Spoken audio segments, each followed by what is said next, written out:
Welcome to our platform today. My name is Lady Winnie Allison. I am coming to you from the United States today. Many of you know that I am born in Uganda.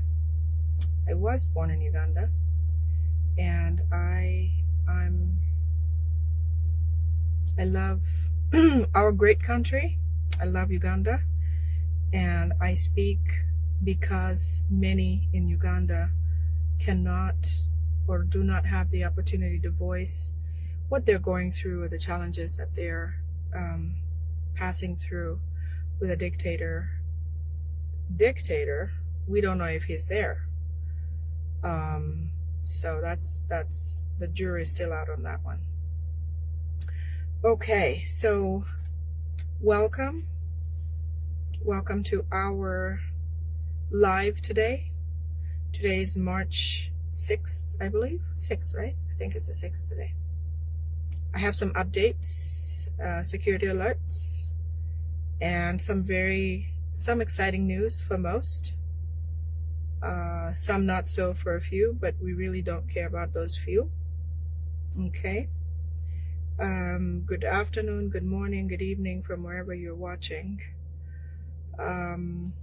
The update that people have been asking me about the most is an update about Museveni and his wife Janet Museveni, who are absent from Uganda.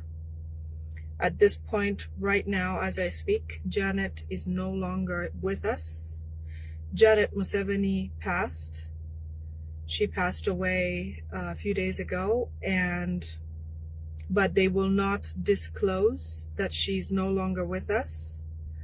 Of course, understandably, because of how they want to continue looking powerful or in control of Uganda. But deep security alerts within them states that Janet Museveni is no longer with us. She's deceased.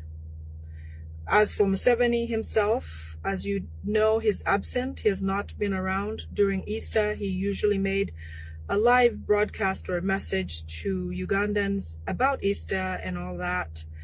But what we saw was a document that says he said this or that about Easter.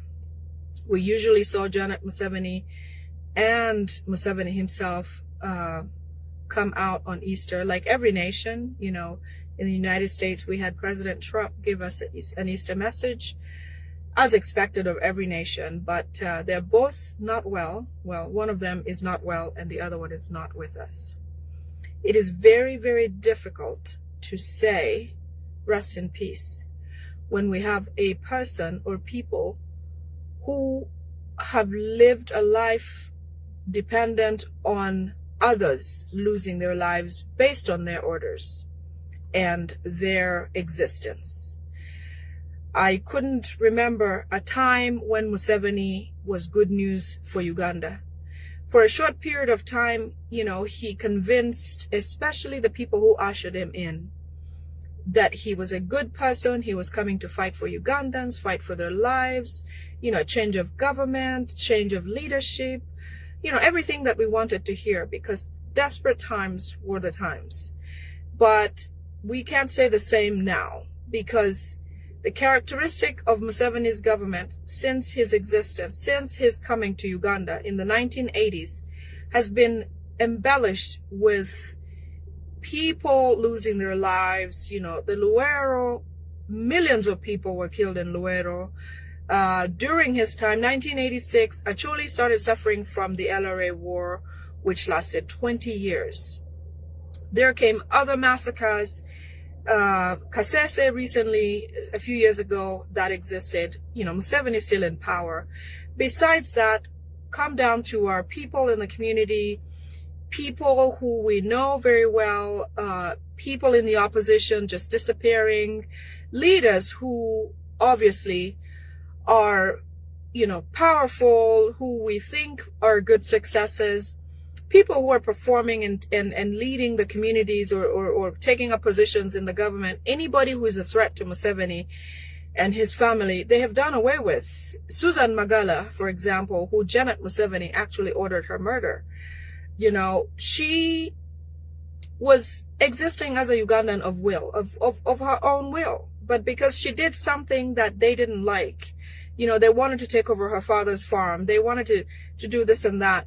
People have died. So many people have lost their lives. They've lost their livelihood. They've lost, you know, dignity. You know, you can't point to a wealthy person who, you know, who has remained wealthy for many years. You know, non-government organizations, you know, their livelihood is through the funding to serve Ugandans. But even then, they're stifled. You know, people like Susan Birete, you know, a very, very important person in the non-governmental organizations that give services to Ugandans, you know, arrested, put in prison, you know, really for no crime that she's committed, but just because she's doing what she is supposed to do. And because what she does is something that they don't agree with or don't believe, they ended up arresting her and accusing her of crimes that are, you know, trumped up. They don't make any sense at all, you know, things like that. Talk about an opposition leader that, like His Excellency Kyagulanyi Ssentamu, you know, going through an election. Museveni announces an election, but of course, not satisfactory to his taste, because there's truly an opposition that he has no control over. That person then has to be on the run. That person then has to, good evening, Agnes. That person then has to be prosecuted. You know, His Excellency Kyagulanyi Ssentamu's wife has to be mishandled. His children, you know, they don't have a continuous, nobody's promised tomorrow in Uganda as long as these people are here. For a time period that we've reached, you know, being right is wrong. If you are on the side of the people, if you are concerned about well-being of Ugandans, you are a criminal to Museveni and his family. If you are doing things that they don't support, you know, they make laws against you. Right now, every law that has been created in Uganda has been against opposition, especially against His Excellency Kyagulanyi Ssentamu, the new people, and anybody who does not agree with Museveni's heinous way of ruling Uganda. You know, anybody on that side is a criminal. People like Waiso Mufumbiro, people like Eddie Mutwe. Eddie Mutwe has never run for office. He's not even interested. But because he has a good friend called His Excellency Kyagulanyi Ssentamu, that's enough crime to get Eddie Mutwe away from the arrested, beaten to death, near death, and, you know, put away without any treatment or anything like that. People survive in Uganda by the grace of God, not because they are getting or living the life that they should be living. Talk about wealthy people. Today they're alive, tomorrow they're gone. And when they're gone, their businesses are gone. All of a sudden, all real estate is gone. Everything that they own, you know, talk about anybody who leaves office, members of parliament. When they leave office, you know, I can speak because I come from a family of that sort. They leave parliament, few years down the road, they have nothing. Nothing. If you have anything, you are tied up into loans that are given to you by the Museveni people. So it's hard to say that Ugandans will not celebrate the passing of both these people, okay? And hope for more. Unfortunately, that is where life has gotten us. It is sad, but what can you do? As a human being, we feel hurt, we feel pleasure, we feel all these things. But most Ugandans, 80% of Ugandans, feel sadness. They're broken. They have nothing, a lot of lack everywhere. And I can tell you that, you know, knowing both sides of the aisle, I have very good friends who are well-to-do.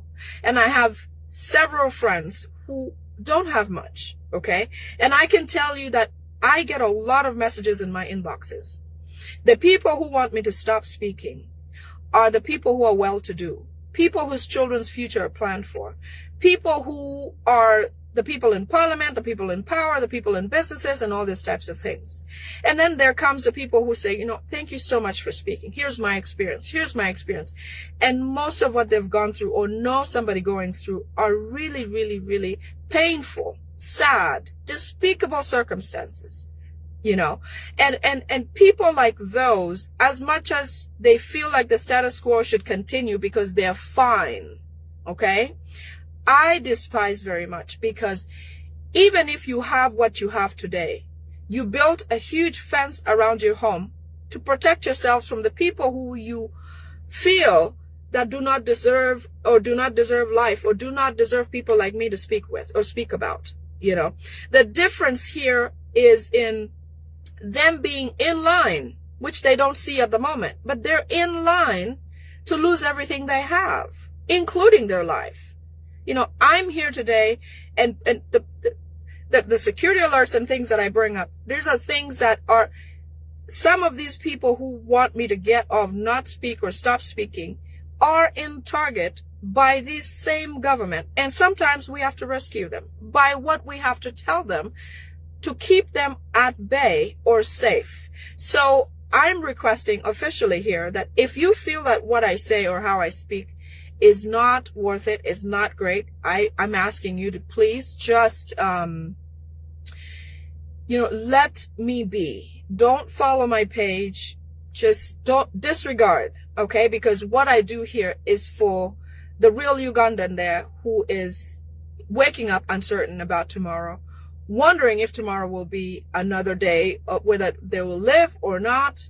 You know, the people in prisons, the supporters, the political prisoners in prison, the lady who passed away, who was in a video yesterday, unfortunately, she tells a story about the time after the election, around the election time, when she was abducted, taken away, injected with a lot of chemicals or whatever, and she ended up dying under the circumstances of what the people like the Musevenis feel like it should be, how other Ugandans live. So it is unfortunate that we have to celebrate death, because these people do not deserve to live. So in any case, Janet Museveni, the wife of the dictator Yoweri Kaguta Museveni, is gone. She passed away when she was taken out from her home after the fall.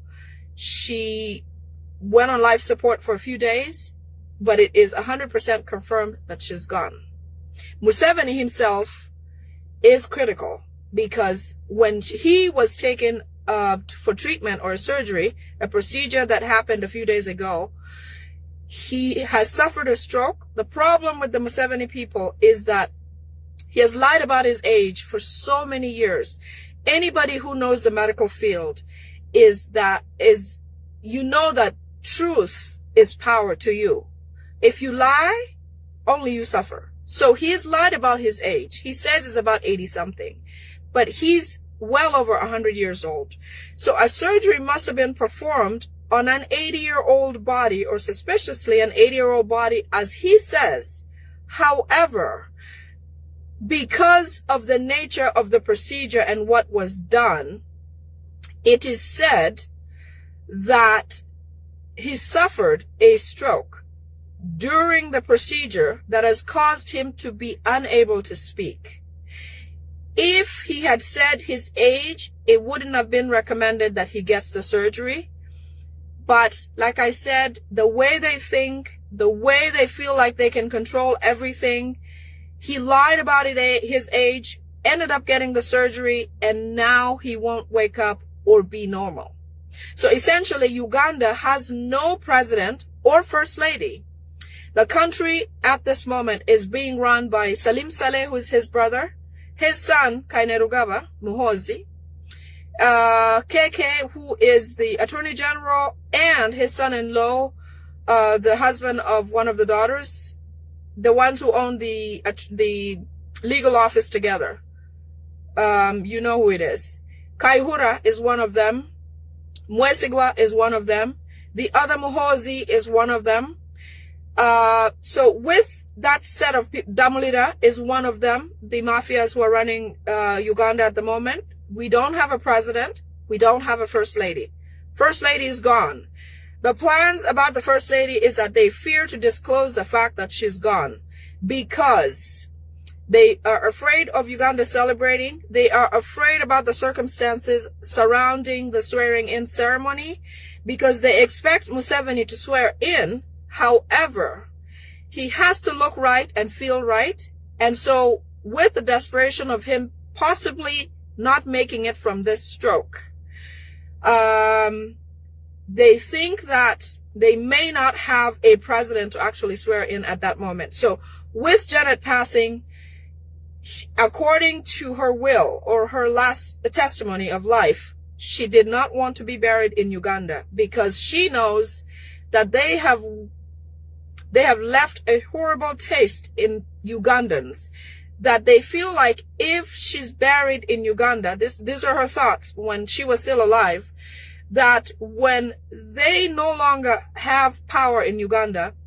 that she'll be exhumed and burned or killed, or burned or destroyed for animals to eat or whatever, because they know what they've done to the people of Uganda.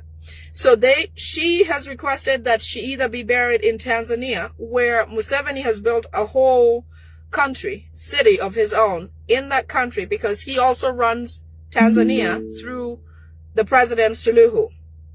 Okay? So with that said, other suggestions are that they bury her or bury something in Uganda and call that Janet's grave, so that if things go well, she will still be recognized as the former First Lady and a place of burial, so it's respected and honored. Most of what they seek is recognition, legitimacy, honor, but they don't give it back. Which means that with all of that and the way they treat people, it is likely that Janet will be buried in Tanzania. However, the plans are to keep her in Rwanda under refrigeration for a period of time until they are able to bring her around June after supposed swearing in, which is not going to happen because now Museveni is also under the weather. The doctors have advised that Museveni not be informed about Janet's passing, neither be informed about the conditions of the country. So with that, they're illegally running operations, Salim Saleh and Muhoozi illegally running operations as unofficial president and son, or whatever the case might be.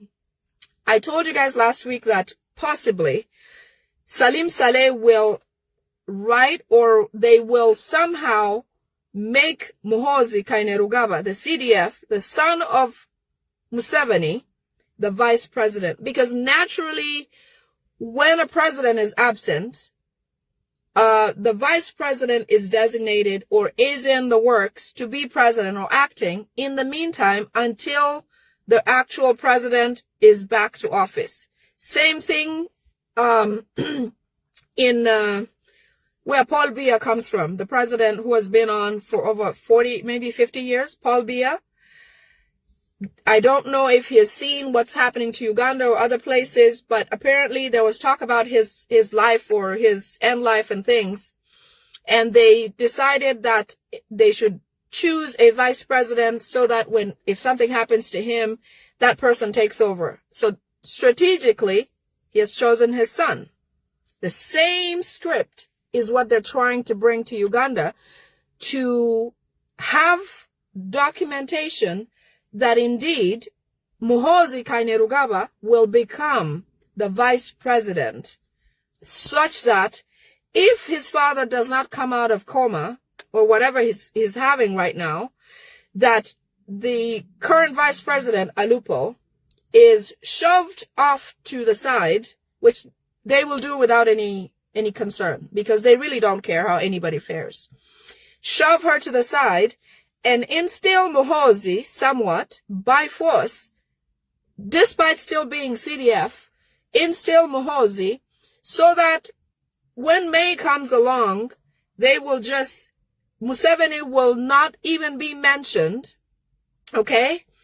And somehow, whether the coup d'etat happens or not, they will slip in Muhoozi Kainerugaba as the official president of Uganda. Remember, the steps that should be taken according to the Constitution have not been in place, because naturally, Alupo, who is the current vice president of Uganda, should be in line.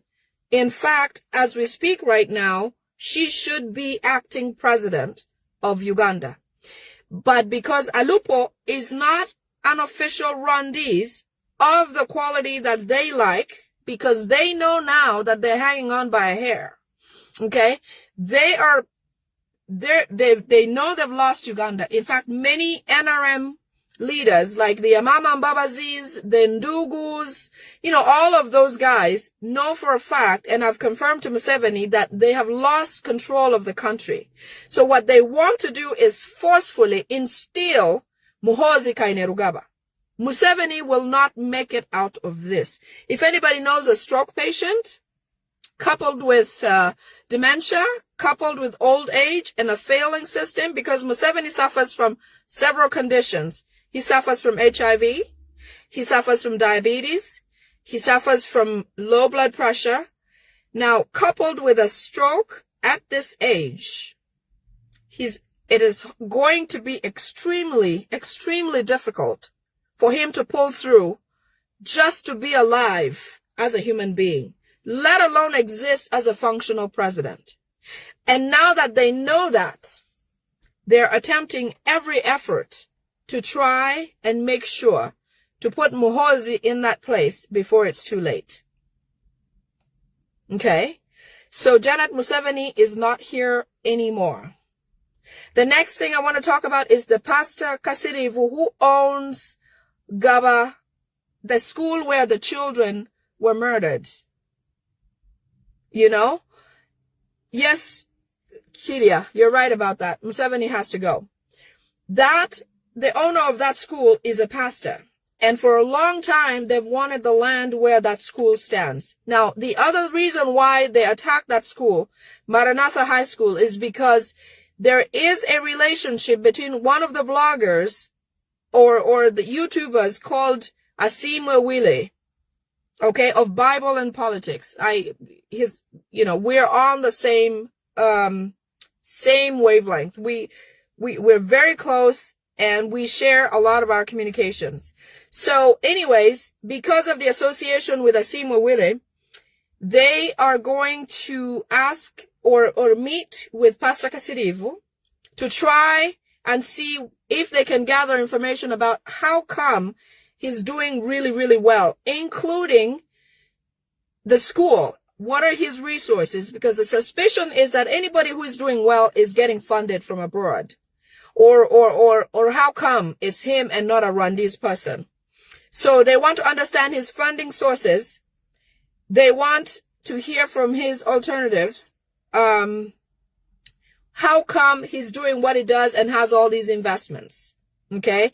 Eventually tie him into some sort of crime, likely money laundering. I did share a video of a Sudanese man who claims and says for sure that he has been a money laundering partner of Museveni. And he swears and he says if anybody lacks that information or needs it, they should try to get to him because he has all of that itineraries and everything to share. So they will likely, because money laundering is an easy crime that they can tie onto anyone. Remember the father from Masaka who was a Deodat, who was arrested and tortured by Muhoozi. Even he was forcefully charged with a crime of money laundering, even though eventually he was released. But he went through severe torture, and Muhoozi bragged about what he did to him. So they want to lie and tie him into with his connection with Asimwe Wile to try to have him convince Asimwe or give him a condition of that if you get this man to stop speaking online about this family, about politics, then we will set you free or set your school or give it back to you.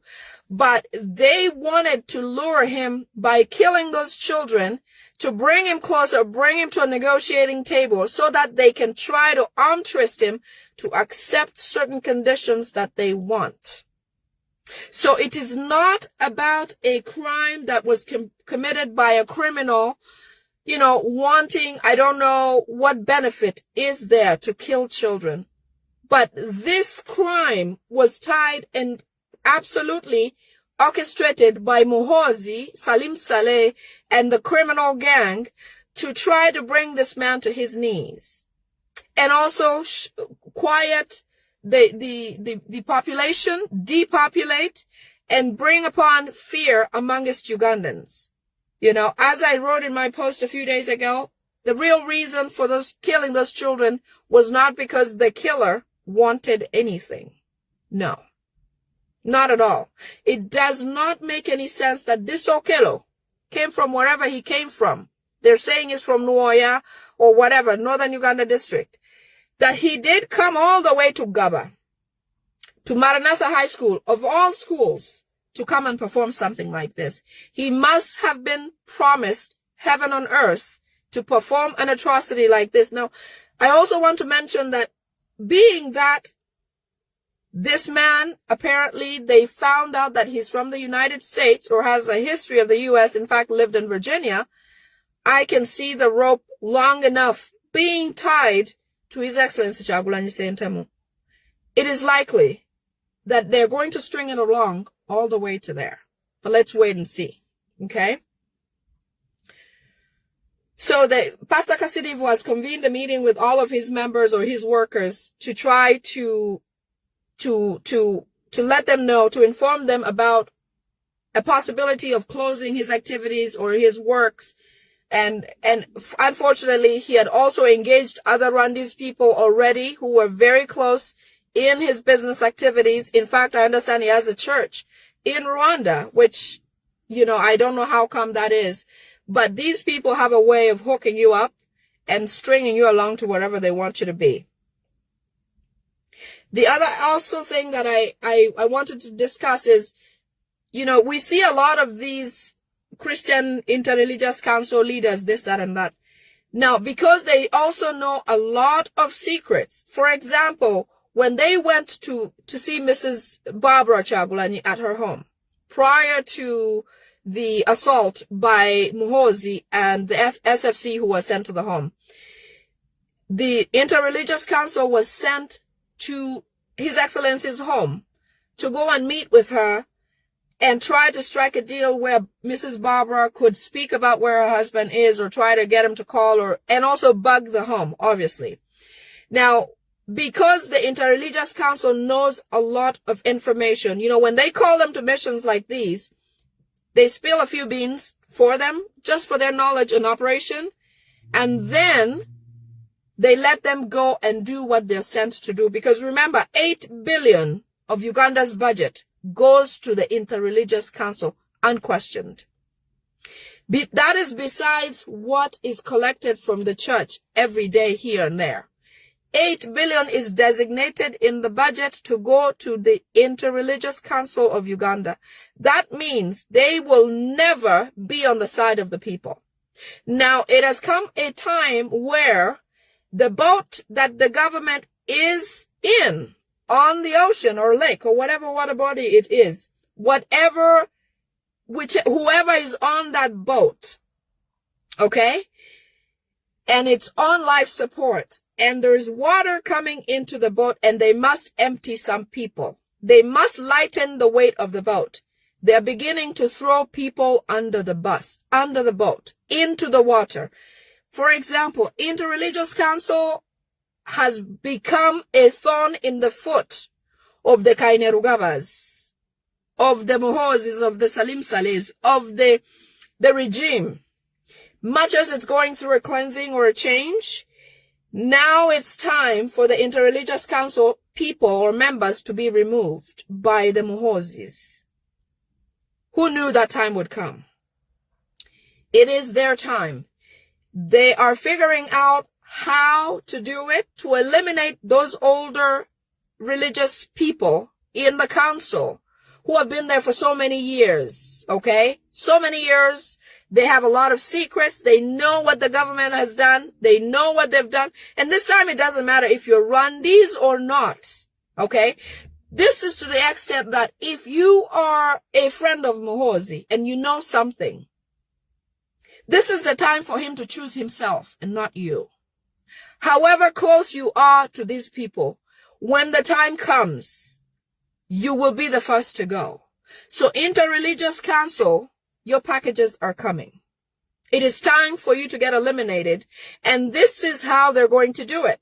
Apparently, most churches are located on wetlands because you were favorites for a long time. When a church was built on a wetland, as long as they performed for Museveni, they went ahead. They got all the permits. In fact, no one checked on them. So because all your churches are on wetlands, that is going to be the first line of attack. Eventually, you will also take the poison. Eventually, you will also land into some accidents. Eventually, you will lose your lives because you know so much. This would be a good time for some of you to leave the country. But again, you pray to your gods, hopefully, and your prayers are heard. This is the time to test that. How faithful you've been and how much of the righteous activities you've been performing. So, Interreligious Council, it is time for you also to be thrown off that boat.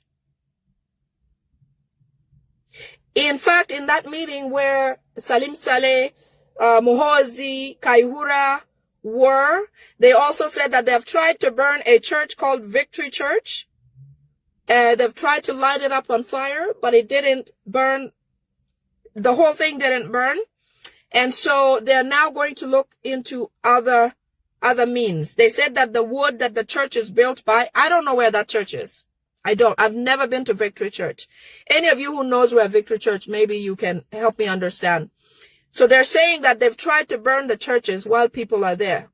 But the wood that they've used did not catch fire enough to burn down. Look at that. Okay?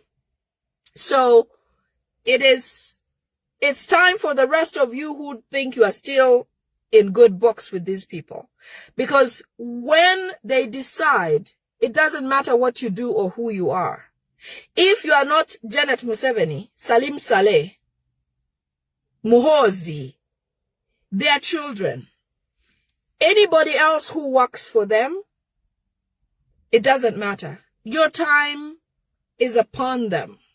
When you have to go is upon them. It's not about what you live for or what God decides for you. They decide when it's time for you to go. So, Interreligious Council, it is time to reap what you have sowed. So they're worried about the swearing-in ceremony, obviously, because they know that Museveni is in the worst shape possible. Now, they're discussing trying to...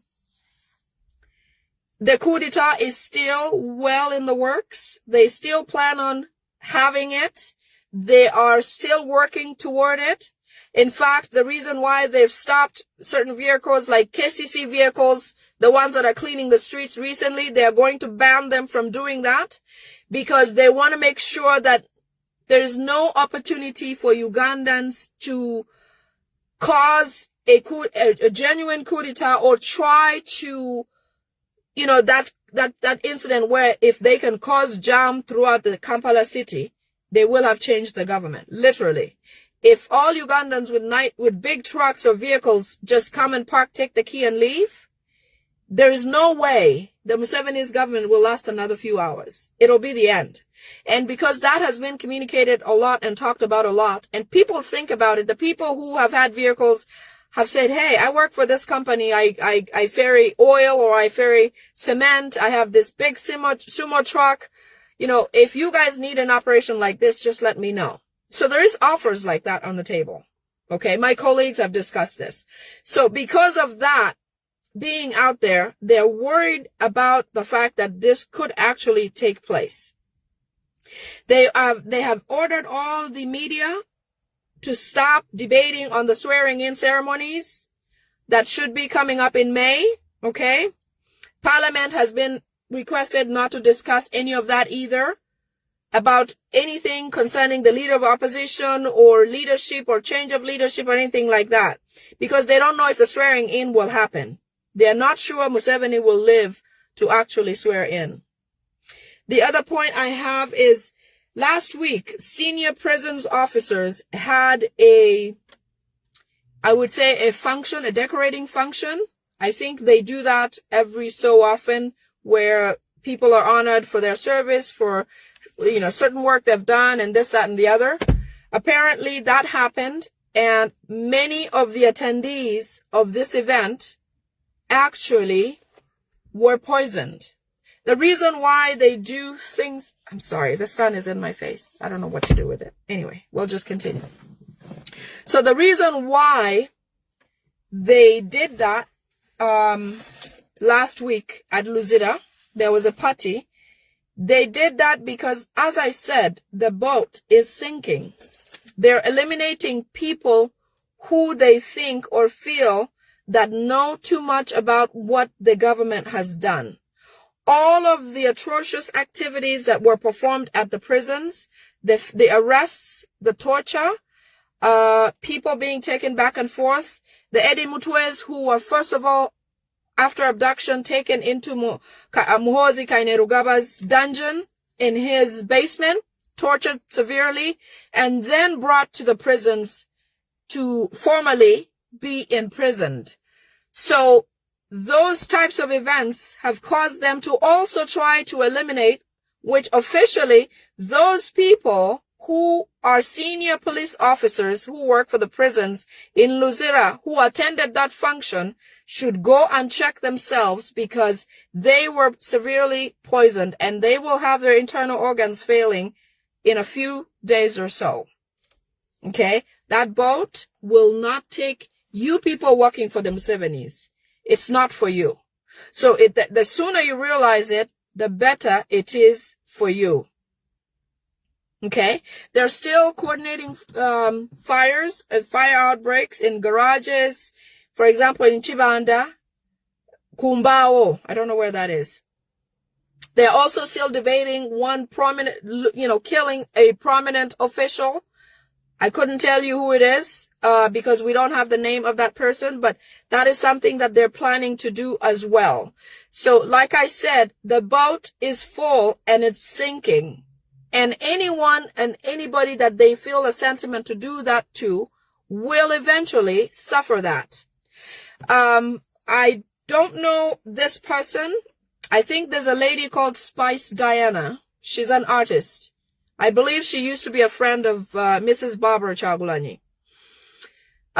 Salim Saleh and another gentleman swear that they have poisoned her. And in the next few days, she's going to start failing in her organs.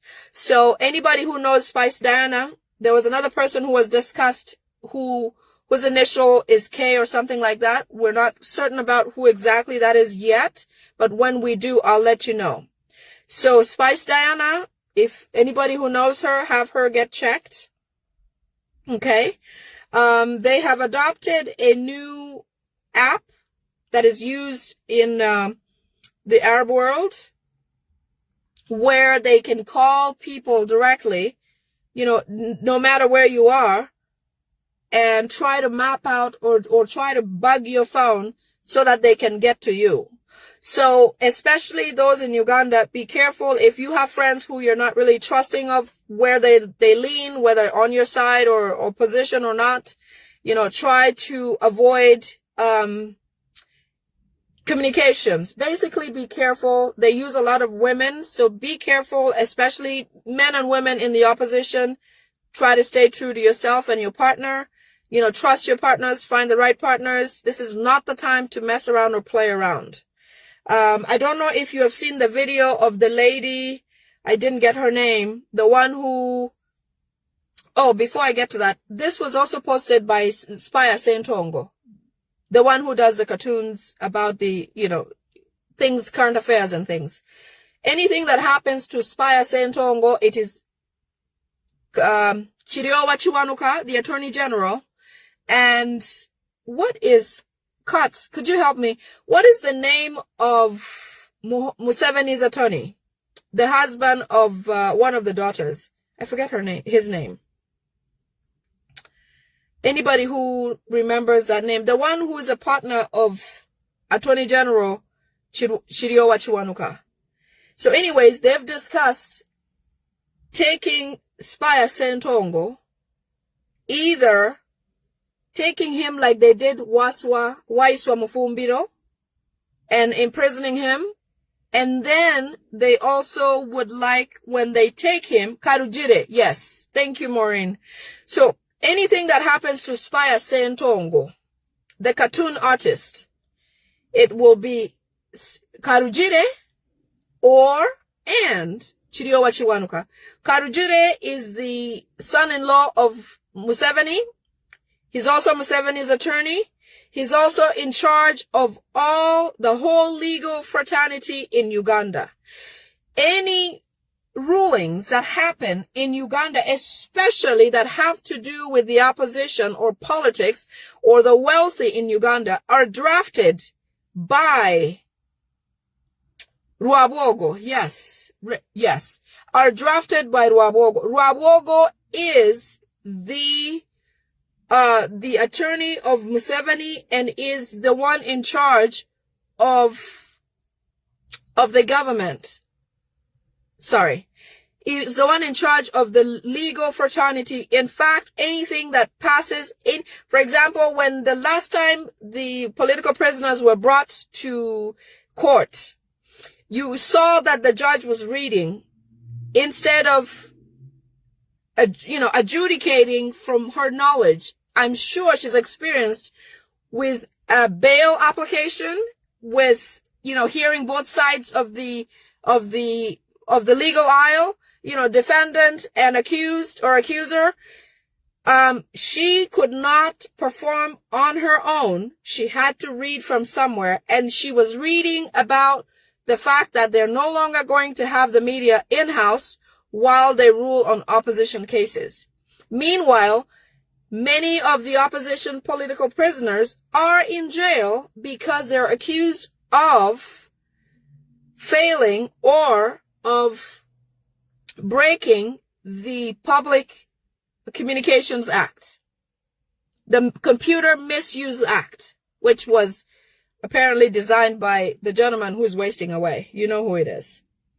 Anyways, the other issue I have is that George Musisi, the Member of Parliament, is going to be nullified. Muhoozi and Salim Saleh have decided that they cannot have Joel Senyonyi and George Musisi both in Parliament, because what they believe that they are really strong and powerful and great attorneys and also great members of Parliament. So, as you know, that the family of His Excellency Kyagulanyi Ssentamu is compromised. In fact, his brother, Chairman Nyanzi, apparently will be the one who will be brought to occupy the seat once they throw out George Musisi. They don't want to have both George Musisi and Senyonyi in Parliament. So in the next few days, you're going to see that. So Museveni has a stroke, like I mentioned earlier as I opened. And I think that those are all the updates I have as per the new updates I could gather for today. So just a reminder for those who are working for this regime is that they're now offloading. Imagine Interreligious Council is being offloaded. There are plans to make sure to eliminate all of the older Interreligious Council members because they know too much. The police, prisons, they were poisoned just recently because they know too much. Imagine people like the Anita Mongs and the people, people higher ups in the military and on and on and on. Imagine what will be happening. I actually saw a video where there was a funeral service for one of the military members and nobody knows who it was or what happened to him. If we can take a lesson, it would be that, we want to be on the right side of history now more than ever, because it is imminent that Uganda, the politics and the leadership of Uganda is going to change. We don't have a president. He is on life support, has had a stroke, cannot speak. Okay? Why do we still rely on such a person? His wife is gone. If we have a president of any sorts, we will likely, what they're planning to do is have Muhoozi instead become the president of Uganda. So I don't believe that that will happen, because if anything's pointing to the right direction is the fact that these guys are going down. That government is wasting away, and they know it. Once Museveni is gone, even if he's not, which is not going to be able to perform even if he's here, Uganda is going through a change, and Uganda is in the right place at the right time. At the right time. Even if we're seeing the most painful things going on, it's darkness before dawn. I strongly believe it.